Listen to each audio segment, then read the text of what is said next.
ദൈവനാമത്തിന് മഹത്വമുണ്ടായിരിക്കട്ടെ. ഇന്നത്തെ ബൈബിൾ സ്റ്റഡിക്കായി തിരഞ്ഞെടുത്തിരിക്കുന്ന വേദഭാഗം യിരെമ്യാ പ്രവാചകന്റെ പുസ്തകം 2-ാം അധ്യായം, ബുക്ക് ഓഫ് ജെറമ്യ ചാപ്റ്റർ 2. ഈ അധ്യായത്തിൽ യിരെമ്യാവിനോട് ദൈവം തന്റെ അരുളപ്പാടുകൾ അറിയിക്കുകയാണ്. 2-ാം അധ്യായത്തിന്റെ 1 മുതലുള്ള വാക്യങ്ങൾ ജീവനുള്ള ദൈവത്തെ തള്ളിക്കളഞ്ഞ ജനത്തോടുള്ള യിരെമ്യാവിന്റെ ദൂതാണ്. ആത്മാർത്ഥമായ ഭാരവും അലിവും തിങ്ങി നിൽക്കുന്ന ഒരു അധ്യായം. തന്നെ അവഗണിക്കുകയും അധിക്ഷേപിക്കുകയും ചെയ്ത ദൈവത്തിന്റെ ഹൃദയസ്പർശിയായ യാചനയാണ് നാം ഇവിടെ കാണുന്നത്. ആ ജനത്തിന്റെ ഹൃദയം തന്നിലേക്ക് തിരിക്കാത്ത പക്ഷം അവർക്ക് വരുവാൻ പോകുന്ന ഭയങ്കരമായ ദിനങ്ങളെക്കുറിച്ചുള്ള മുന്നറിയിപ്പും കുറ്റക്കാരായ രാഷ്ട്രത്തോടുള്ള തൻ്റെ കൃപയും കരുണയും കൂടി കലർന്ന ഒരു ഭാഗമാണിത്. 2-ാം അധ്യായത്തിൽ 1 മുതൽ 5 വരെയുള്ള വാക്യങ്ങളിൽ ദൈവം അവർക്ക് വളരെ അത്ഭുതകരമായ ചില കാര്യങ്ങൾ ചെയ്യുന്നതായി നാം കാണുന്നു. ദൈവം അവരെ വിളിച്ചിറക്കിയപ്പം അവരുടെ ബന്ധത്തിന്റെ ഊഷ്മളതയെക്കുറിച്ച് ഒന്ന് ചിന്തിക്കുവാൻ ദൈവം ഇസ്രായേൽ മക്കളോട് അരുളി ചെയ്യുന്നു. മരുഭൂമിയിൽ അവർക്ക് മേഘസ്തംഭവും അഗ്നിസ്തംഭവുമായിരുന്നു. മരുഭൂമിയിൽ അവർ വിതയ്ക്കാത്ത ദേശം, 40 വർഷത്തെ മരുഭൂമി യാത്ര, വിതയ്ക്കാതെ കഷ്ടപ്പെടാതെ കഴിയുന്ന സമയം. അന്നത്തെ ആ ഭയങ്കരമായ മരുഭൂമിയുടെ അവസ്ഥയിൽ അവർ ദൈവത്തെ അന്വേഷിച്ചു. മിസ്രൈമിന്റെ അടിമത്തിൽ നിറങ്ങിത്തിരിച്ച് ചെങ്കടൽ കയറിക്കഴിയുമ്പം യൗവനം ആരംഭിച്ചു, അല്ലെങ്കിൽ ആത്മീയതയുടെ യൗവനം ആരംഭിക്കുന്നു. അന്നായിരുന്നു ഇസ്രായേൽ മക്കൾക്ക് ദൈവത്തോട് വലിയ സ്നേഹവും ഭക്തിയും ഉണ്ടായിരുന്ന ഒരു സമയം. ആ സമയത്താണ് നിന്നെ ഞാൻ വിവാഹ നിശ്ചയം ചെയ്യുന്നത്, അന്നാണ് നിന്റെ യൗവനം ആരംഭിക്കുന്നത്. ഇപ്പോൾ യിരെമ്യാവിലൂടെ ദൈവം അവരെ അനുഗ്രഹിച്ച് അവർക്ക് നല്ലൊരു ദേശം നൽകി. പക്ഷേ ഇന്നവർ അവനിൽ നിന്ന് മാറിപ്പോയി. അവരുടെ സുഖ സൗകര്യങ്ങളുള്ളതും പരിഷ്കൃതവുമായ സമൂഹത്തിൽ അവർ ജീവനുള്ള ദൈവത്തിൽ നിന്നും വിഗ്രഹങ്ങളെ സേവിക്കുവാനായി തിരിഞ്ഞു. ആ ജനം ദൈവത്തെ മറന്നു കളഞ്ഞു. എന്നാൽ ദൈവം അവരെ മറന്നിട്ടില്ല. ദൈവം കൃപാലുവാണ്. ഇസ്രായേൽ ദൈവത്തിന് വിശുദ്ധ ജനമായിരുന്നു. പാപത്തിൽ മുഴുകിയ ഇസ്രായേലിനോടുള്ള ദൈവത്തിന്റെ ദൂത്. ഇസ്രായേലിലെ വടക്കേ രാജ്യമായ 10 ഗോത്രങ്ങളെ അശ്ശൂര്യർ അടിമകളാക്കി കൊണ്ടുപോയി. ദൈവം ഇവിടെ സംസാരിക്കുന്നത് യാക്കോബ് ഗൃഹത്തോടാണ്. ഇസ്രായേലിലെ എല്ലാ കുടുംബത്തോടും അവർ അശ്ശൂരിന്റെ അടിമത്തത്തിലായിരുന്നെങ്കിൽ തന്നെ ദൈവത്തിന്റെ ദൂത് അവരോടായിരുന്നു. പിതാക്കന്മാർ ദൈവത്തെ വിട്ടകന്ന് മിഥ്യാമൂർത്തികളോട് ചേർന്ന് വ്യർത്ഥന്മാർ ആയിത്തീർന്നു. ദൈവം അവരോട് ചോദിക്കുന്നു, നിങ്ങൾ എന്നിൽ നിന്നകന്നു പോകുവാൻ തക്കവണ്ണം ഞാൻ എന്ത് തെറ്റ് ചെയ്തു? ഇന്ന് നമ്മൾ ദൈവത്തെ ആത്മാർത്ഥമായി സ്നേഹിക്കാതിരിക്കാൻ ദൈവം എന്ത് തെറ്റ് നമ്മളോട് ചെയ്തു? അവർ വ്യർത്ഥന്മാരായി മാറി എന്ന് വെച്ചാൽ ഉള്ളതും പോകും, മനുഷ്യത്വവും നഷ്ടപ്പെടും. 6 മുതൽ 8 വരെയുള്ള വാക്യത്തിൽ ആ മരുഭൂമിയിൽ കൂടെ അധികം ആരും പോയിരുന്നില്ല. ആ ഭയാനകമായ മരുഭൂമിയിൽ ദൈവം അവർക്ക് അത്യാവശ്യമായതെല്ലാം നൽകി. തക്ക സമയത്ത് അവർക്ക് വേണ്ടതെല്ലാം കൊടുത്ത് ദൈവം അവരെ പോറ്റി. 2-ാമത്തെ പ്രശ്നം, ഇവർ ദൈവം എവിടെ എന്ന് ചോദിച്ചില്ല. ഏലിയാവിന്റെ ദൈവമായ യഹോവ എവിടെയെന്ന് ഏലിശ ചോദിച്ചു. 2 രാജാക്കന്മാർ 2-ാം അധ്യായം 14-ാം വാക്യം. 3-ാമത്തെ പ്രശ്നം, ദേശത്തെ അശുദ്ധമാക്കി, എന്റെ അവകാശത്തെ അറപ്പാക്കി കളഞ്ഞു. ഇവിടെ പ്രവാചകൻ പറയുന്നത് ധാർമ്മിക അധംപതനവും സ്വഭാവ ദൂഷ്യവും ഒക്കെ എത്ര ഭയാനകമാണ്. ആ ജനം ദൈവത്തിന്റെ ദേശം മലിനമാക്കി. അവർ ദൈവത്തിന്റെ സാക്ഷികളായിരിക്കണമെന്ന് ദൈവം ആഗ്രഹിച്ചു. മറിച്ച് അവർ ദേശത്തെ ജനങ്ങളുടെ ദുഷിച്ച മാർഗം പിന്തുടർന്നു. ദൈവത്തിന്റെ സ്വന്തം ജനവും ലോകത്തിന്റെ പിൻപേ ഓടുന്നവരും ഒരുപോലെയായി.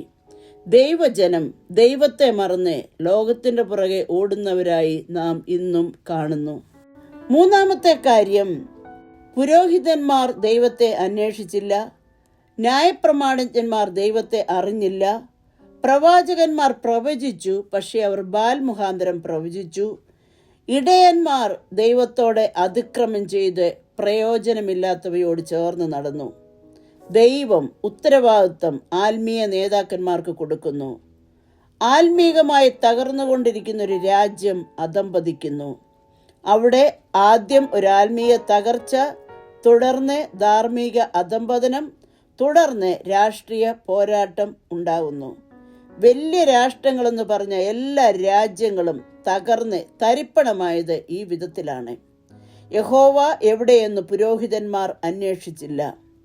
ദൈവത്തെ അറിയണമെങ്കിൽ ദൈവവചനം അറിയേണ്ടത് അത്യന്താപേക്ഷിതമാണ്. ഇനിയും 9 മുതൽ 12 വരെയുള്ള വാക്യത്തിൽ ദൈവം പറയുന്നത് എത്ര ഹൃദയസ്പർശിയാകുന്നു. ഞാൻ നിങ്ങളെ കൈവിട്ടിട്ടില്ല, ഇനിയും ഞാൻ നിങ്ങളോട് യാചിക്കാൻ പോവുകയാണ്. ദൈവം ദീർഘക്ഷമയുള്ളവരാണ്. ദൈവം യഹൂദ ജനത്തെ വെല്ലുവിളിക്കുന്നു. കാരണം അവരുടെ ധാർമ്മിക അധംപതനം മൂലം ദൈവം അവരോട് പറയുന്നു, നിങ്ങൾ അയൽ രാജ്യങ്ങളായ ക്രിസ്ത്യരുടെ ദ്വീപുകളിൽ പോയി നോക്കുവീൻ, അതുപോലെ ആളയച്ച് കേദാർ ദേശത്ത് അന്വേഷിക്കുവീൻ. അവർ ഇതുപോലെ ദൈവത്തെ ഉപേക്ഷിച്ച് വിഗ്രഹങ്ങളെ സേവിച്ചിട്ടില്ല. അവരെപ്പോഴും സത്യേക ദൈവത്തെ സേവിക്കുന്നു. ഇസ്രായേൽ ജനം തൻ്റെ മഹത്വമായവനെ ഉപേക്ഷിച്ച് പ്രയോജനമില്ലാത്ത ദേവന്മാരിലേക്ക് തൻ്റെ ആരാധന മാറ്റിക്കളഞ്ഞു. ജനം ദൈവത്തെയും ദൈവവചനത്തെയും ദൈവിക കൽപ്പനകളെയും വാസ്തവമായി അറിയേണ്ടത് അത്യന്താപേക്ഷിതമാണ്. മനുഷ്യന്റെ പാപം അതികഠിനമായി. ആകാശവും ഇതിങ്കൽ വിസ്മയിച്ചു, ഭ്രമിച്ചു, സ്തംഭിച്ചു പോവുക എന്ന് യഹോവയുടെ അരുളപ്പാട്. ഇനി 13 മുതൽ 15 വരെയുള്ള വാക്യം ശ്രദ്ധിച്ചാൽ, ഇസ്രായേൽ ജനം 2 ദുഷ്ടത പ്രവർത്തിച്ചിരിക്കുന്നു. ഒന്നാമതായി, ജീവജലത്തിന്റെ ഉറവയായ യഹോവയെ ഉപേക്ഷിച്ചു.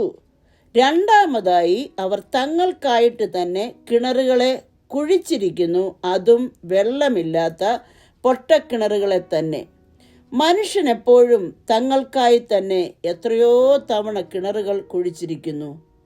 അവർ അതിൽ നിന്ന് കുടിക്കുവാൻ ശ്രമിക്കുന്നു, പക്ഷെ അവർക്ക് അതിൽ നിന്നൊരു സംതൃപ്തിയും കാണുന്നില്ല. ദൈവം ജീവജലത്തിന്റെ ഉറവയാണ്. അന്യ ദൈവങ്ങളും പൈശാചികമായ ആരാധന മൂർത്തികളുമെല്ലാം വെള്ളമില്ലാത്ത വെറും പൊട്ടക്കിണറുകളാണ്. ഉറവ തന്നെ ഉണ്ടാകുന്നതാണ്, പക്ഷേ കിണർ ആരെങ്കിലും കുഴിച്ചാലേ പറ്റുകയുള്ളൂ.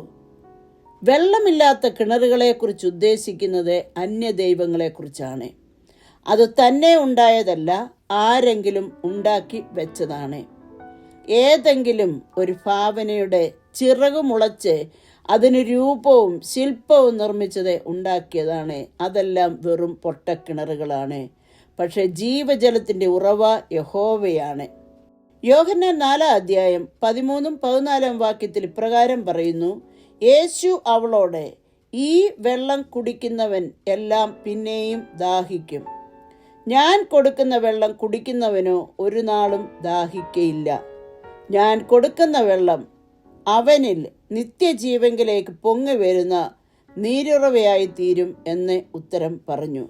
മനുഷ്യർ ഇന്ന് മെറ്റീരിയൽ തിങ്സ് വാരിക്കൂട്ടാൻ ബന്ധപ്പെടുന്നു. കൂടുതൽ ധനവാനാകുന്നതിനും പേരും പ്രശംസയും സുഖവുമൊക്കെ കൂടുതൽ ആർജിക്കുവാൻ മനുഷ്യർ ഓടുന്നു. പക്ഷെങ്കിൽ അതൊന്നും മനുഷ്യനെ സംതൃപ്തി നൽകുന്നില്ല. യിരെമ്യാ പ്രവാചകൻ ഇസ്രായേലിലെ ജനങ്ങളോട് പറയുകയാണ്, നിങ്ങൾക്ക് പണ്ട് ദൈവത്തോടൊരു അഭേദ്യമായ ബന്ധമുണ്ടായിരുന്നു. അത് കാരണം ദൈവം അവരോട് കരുണ കാണിച്ചു.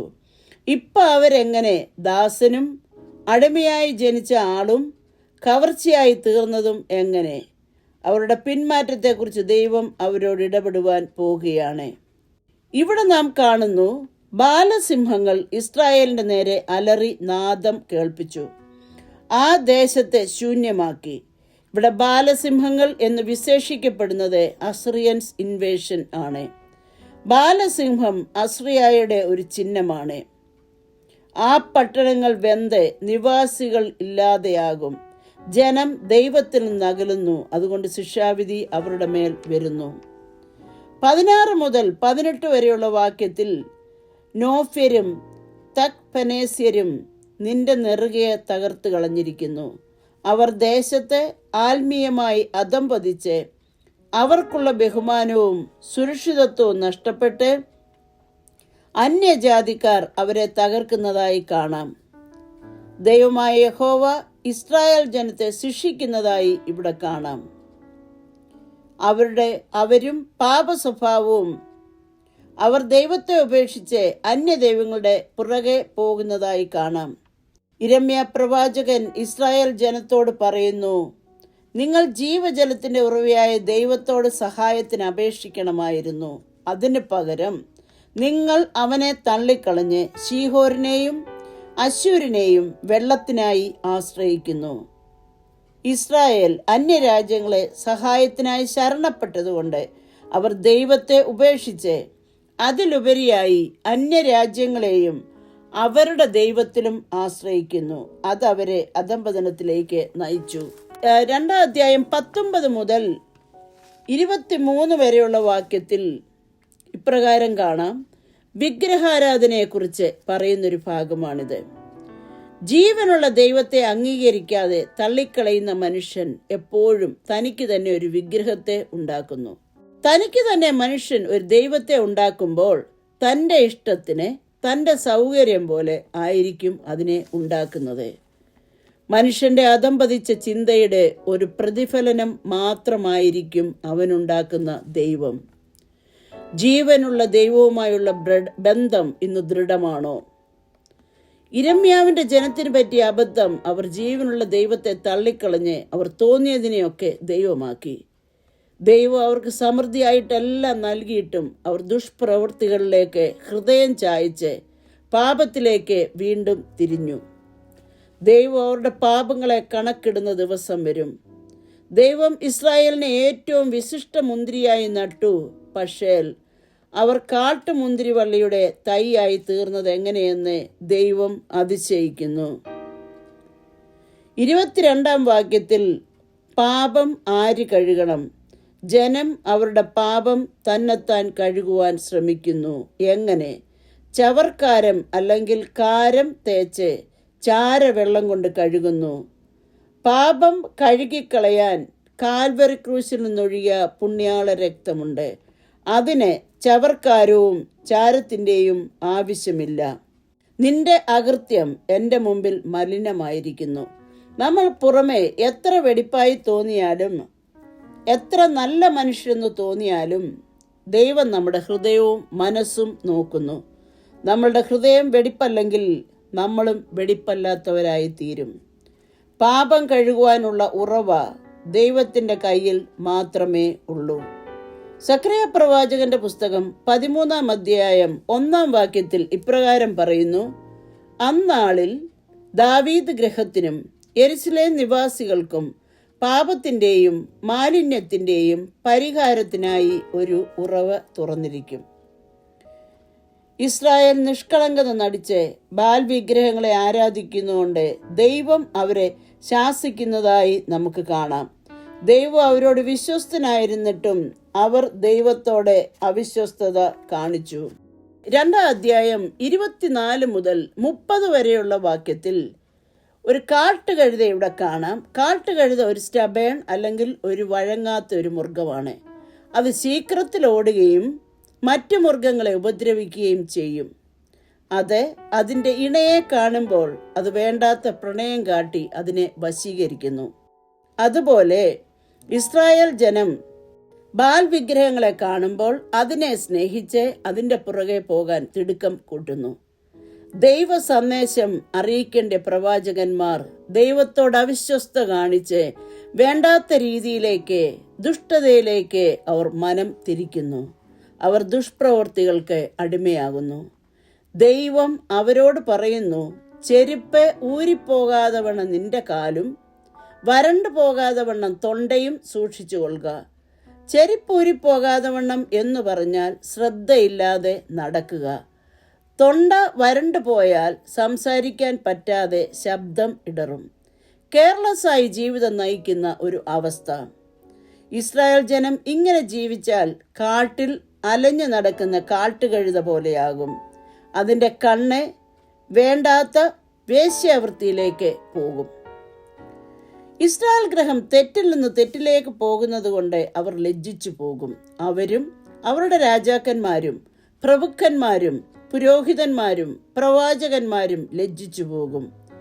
അവർ ദൈവത്തെ ഉപേക്ഷിച്ച് കല്ലും മരവുമായ ദൈവത്തെ സേവിക്കുന്നു. ഇസ്രായേൽ അവർക്ക് പെട്ടെന്നുള്ള ആപത്ത് ഭവിക്കും വരെ അതിസന്തോഷമായി അവർ അന്യദൈവങ്ങളെ സേവിക്കുന്നു. എന്നാൽ അവർക്ക് കഷ്ടകാലം ഭവിക്കുമ്പോൾ അവർ എഴുന്നേറ്റ് ദൈവമേ ഞങ്ങളെ രക്ഷിക്കണമേ എന്ന് പറയും. അന്ന് ഞാൻ അവരോട് ചോദിക്കും, നീ ഉണ്ടാക്കിയിട്ടുള്ള ദേവന്മാർ എവിടെ? കഷ്ടകാലത്തെ അവൻ നിന്നെ രക്ഷിക്കട്ടെ, അവർക്ക് കഴിവുണ്ടല്ലോ. യഹൂദയ്ക്ക് അവരുടെ പട്ടണങ്ങളുടെ എണ്ണത്തോളം ദേവന്മാർ ഉണ്ടല്ലോ. ആ ദേവന്മാർ ഇവർ കരഞ്ഞു വീണ് പ്രാർത്ഥിച്ചാലും അവരുടെ പ്രാർത്ഥന കേൾക്കുന്നില്ല. അവരുടെ ആപത്ത് കാലത്തെ ജീവജലത്തിന്റെ ഉറവിയായ ദൈവത്തെ അവർ വിളിക്കുന്നു. ദൈവം പ്രാർത്ഥന കേൾക്കുന്നില്ല. ദൈവം അവരുടെ മക്കളെ ശിക്ഷിച്ചിട്ടും അവർ ബുദ്ധി പഠിച്ചില്ല. ജീവനുള്ള ദൈവത്തിൽ നിന്ന് അകലുന്നത് ഒരിക്കലും നന്മയ്ക്കല്ല എന്ന് ഓർക്കണം. ഇനി 31 മുതൽ 32 വരെയുള്ള വാക്യത്തിൽ ഞങ്ങൾ കെട്ടഴിഞ്ഞു നടക്കുകയാ എന്ന് പറഞ്ഞാൽ അവർ വ്യർത്ഥ കാര്യത്തിൽ അല്ലെങ്കിൽ വ്യർത്ഥ സ്വാതന്ത്ര്യത്തിൽ അവർക്ക് ദൈവത്തിന് കീഴ്പ്പെട്ടാൽ നിയമങ്ങൾക്ക് വിധേയപ്പെടേണ്ടി വരും, കൽപ്പനകൾ അനുസരിക്കേണ്ടി വരും. അതുകൊണ്ട് ദൈവത്തിന് കീഴ്പ്പെടാതെ കെട്ടഴിഞ്ഞ് ജീവിക്കുന്നതിൽ അവർ സംതൃപ്തരാണ്. പുറപ്പാട് പുസ്തകം 32 അധ്യായം 25 വാക്യത്തിൽ അവരുടെ വിരോധികൾക്ക് മുമ്പാകെ അവർ ഹാസ്യമാകത്തക്കവണ്ണം അഹരോൻ അവരെ അഴിച്ചുവിട്ട് കളയുകയാൽ ജനം കെട്ടഴിഞ്ഞവരായി കണ്ടു. അഹരോൻ കാളക്കുട്ടിയെ ഉണ്ടാക്കിയ സന്ദർഭത്തിൽ അഹരോൻ ജനങ്ങളെ അഴിച്ചുവിട്ടു. അവർ കെട്ടഴിഞ്ഞവരായി അവർക്ക് ബോധിച്ചതുപോലെ നടന്നു. നമ്മുടെയൊക്കെ ഭാഗ്യം ദൈവമായ കർത്താവ് നമ്മളെ ഒരു കെട്ടിനകത്ത് സൂക്ഷിക്കുന്നു. അതില്ലെങ്കിൽ നമ്മൾക്കിഷ്ടമുള്ള സാഹചര്യങ്ങളിലേക്ക് വഴുതി ജീവനുള്ള ദൈവത്തെ ത്യജിച്ച് കളയുവാനിടയാകും. ദൈവം നമ്മളെ കഴുകും, ശുദ്ധീകരിക്കും. നമ്മൾക്ക് ദൈവീക കെട്ടുറപ്പിൽ തന്നെ നിൽക്കാം. ഇനി വാക്യം 33 മുതൽ 37 വരെയുള്ള വാക്യങ്ങളിൽ ഇസ്രായേൽ ജനം പാപത്തിന്റെ ആധിക്യം മൂലം അവർ ഒരിക്കലും ചെയ്യുന്നത് പാപമല്ല, ഞാൻ കുറ്റമില്ലാത്തവളാണ്, ദൈവത്തിന്റെ കോപം എന്നെ വിട്ടുമാറിയിരിക്കുന്നു എന്ന് വെച്ച് ജീവിതം താഴ്മാറാക്കുന്നു.